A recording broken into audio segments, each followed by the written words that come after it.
ठाकुर जी किशोरी जी से कहते हैं, हे श्यामाजू, आप तो सब जानते हो, आप तो सब अनुभव है कि मेरा जाना आवश्यक क्यों है, आगे की लीला संपादित करनी है, कृपा करके मुझे आज्ञा दो। श्री राधा रानी कहती हैं, कन्हैया, कोई व्यक्ति अगर अच्छे कार्य के लिए जा रहा हो तो उसको टोकना नहीं चाहिए, और अगर प्रेमी दूर जा रहा हो तो प्रेमिका वो कैसी जो उससे ये ना कहती हो कि क्यों जा रहे हो।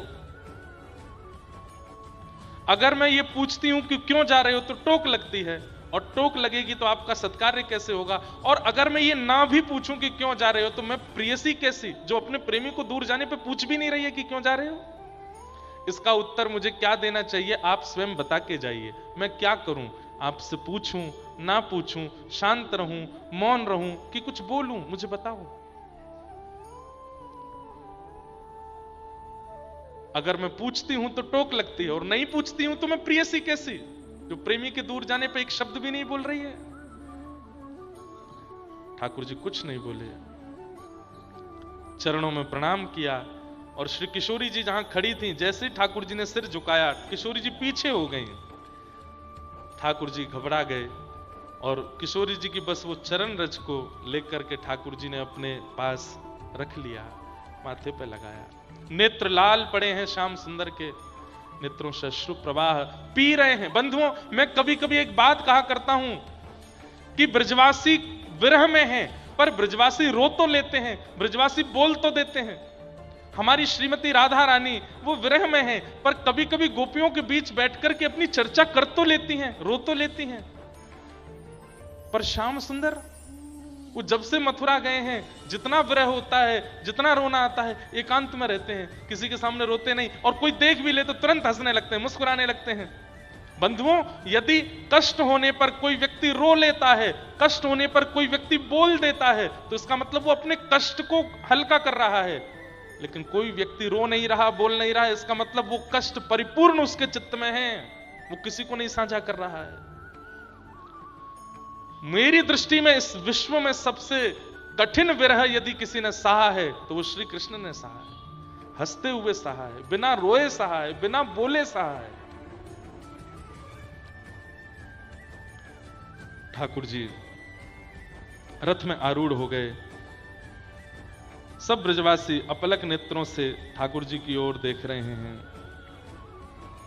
तभी अक्रूर जी महाराज ने जाकर के यशोदा मैया से चर्चा की, और मैया से जाकर के कहा, मैया आपसे एक भागवत जी में वर्णन आता है, गोपियां और यशोदा मैया कह रहे हैं, अरे इसका नाम अक्रूर किसने रखा, इससे बड़ा क्रूर कोई नहीं है जो हमारे प्राणों को हमसे दूर लेकर के जा रहा है।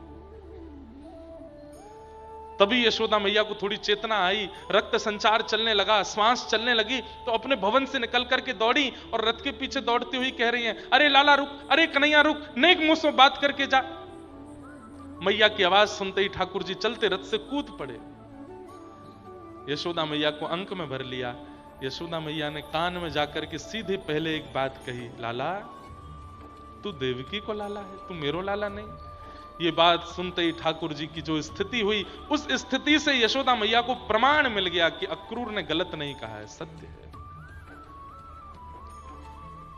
एक मां के लिए कितनी वेदना की बात है, इतनी बड़ी अवस्था होने पर मां को पता चले कि बालक उसके नहीं, और वो भी कृष्ण जैसा बालक।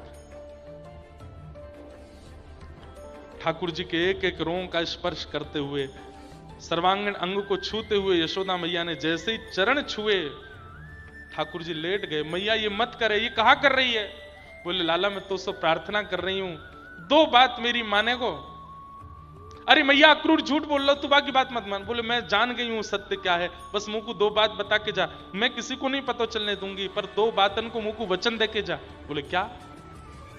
पहली बात, आज के बाद कभी देवकी सो यो मत कहियो कि यशोदा ने मुंह को मारो, मुंह को बांधो, मेरे संग ऐसी ऐसी करी, मेरे पीछे छड़ी लेकर के भागी, मुंह को डांटो करती, मुंह को उखल से भरी धूप में बांध दियो, मेरी शिकायत मत करियो देवकी सो, नहीं तो जीवन भर देवकी मुंह को कोसती रहेगी। मैंने अपनो बालक सुरक्षा के काज भेजो और यशोदा ने अधिकार समझ करके ये सब कियो।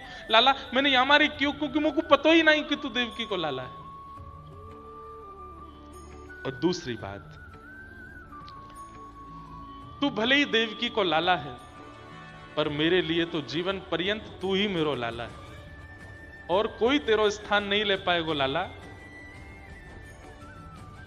अब ये यशोदा नंद भवन से बाहर कभी नहीं जाएगी, क्योंकि मेरे लाला ने ऐसी लीला नंद भवन में करी है, उन्हीं को चिंतन करके मैं वहीं जीवन व्यतीत करूंगी पूरा। और मैं कभी तेरे सामने रोऊंगी नहीं, या मथुरा आकर के ज्यादा गिड़गिड़ाऊंगी नहीं, वासे देवकी को तो को कहीं कष्ट नहीं हो। लेकिन लाला मेरी एक बात मान के जा, तो सो प्रार्थना कर रही हूं, पूरा जीवन निकालूंगी मैं, लेकिन जब तो को खबर पहुंचे कि यशोदा के प्राण जाने वाले हैं, बस वह समय मेरे पास आ जाए। लाला तो को देखते देखते, अपने अपने अपने कान कुंवर को देखते देखते, अपने लाला को निहारते निहारते, और तेरी इच्छा होगी तेरी गोद में सर रख लूंगी और तेरा ये सुंदर सा मुखमंडल देखते हुए अपने प्राण त्याग दूंगी। लाला यही मेरी इच्छा है, और मेरी कोई इच्छा नहीं। तू जीवन भर मेरी सुध मत लीजियो, पर अंतिम समय मेरी नेक सुध ले लियो लाला। और ऐसा कहते कहते यशोदा मैया मूर्छित हो गई।